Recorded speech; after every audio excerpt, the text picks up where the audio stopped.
समुद्र के अंधेरे तल से कुछ बाहर आ रहा है, कुछ ऐसा जिसे इंसानों ने शायद ही कभी देखा होगा।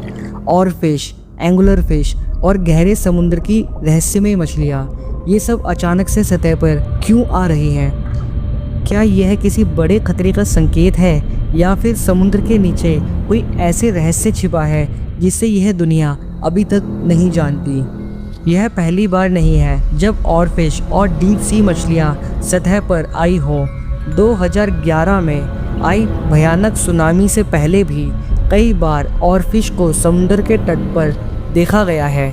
2017 में फिलीपींस में भूकंप से पहले भी यह मछलियाँ दिखाई दी थी। क्या यह सिर्फ एक सहयोग है या फिर समुद्र की गहराइयाँ हमें किसी ऐसी अनहोनी की चेतावनी दे रही हैं जो हमारे मानव इतिहास के लिए बहुत खतरनाक साबित हो सकता है? लेकिन अगर यह सिर्फ प्राकृतिक आपदा का संकेत नहीं बल्कि कुछ और हुआ, समुद्र की गहराइयों में क्या कोई दैत्य छुपा हुआ है?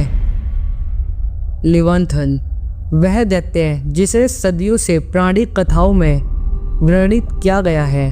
क्या यह समुद्र के सबसे गहरे हिस्से में छुपा एक वास्तविक दैत्य है जो अब जाग चुका है? इसे एक विशाल सर्प या ड्रैगन जैसा माना जाता है जो महासागरों की गहराइयों में छिपा रहता है।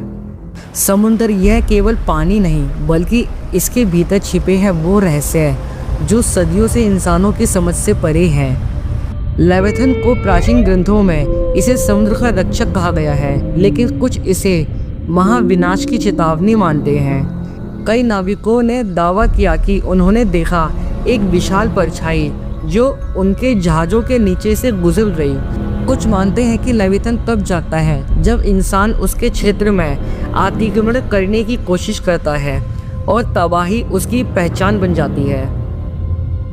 क्या ये केवल एक मिथ है या फिर लेवियाथन सच में गहराइयों में सो रहा है?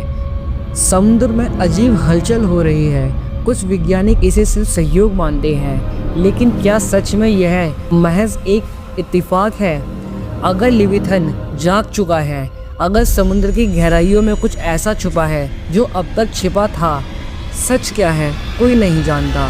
लेकिन अगर अगली बार तुम्हें कोई अजीब मछली समुद्र तट पर दिखाई दे तो शायद यह सिर्फ एक मछली नहीं बल्कि एक चेतावनी हो सकती है।